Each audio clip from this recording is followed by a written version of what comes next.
আসসালামু আলাইকুম ওরহমতুল্লাহ। কবিতা শিলবান ব্যতীত শিক্ষা বৃথা। পোয়েট এ সুমাইয়া। যতটুকু প্রয়োজন শিক্ষিত হইও, বেবিচারী কর্মে লিপ্ত হইও না তুমি, কিংবা দুনিয়ার মোহে ডুবিও না, পথভ্রষ্ট জীবন বানাবে জাহান্নামী।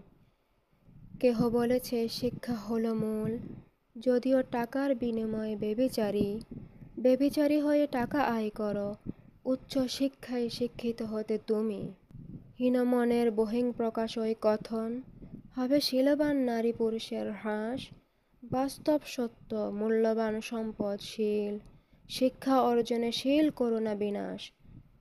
এর চেয়ে সূক্ষ্ম সত্য বলি শোনো, চরিত্র হলো এক আত্মার মতো, যা হারালে কবু ফিরে আসে না। চরিত্রহীন ব্যক্তি রয়ে যায় মৃত।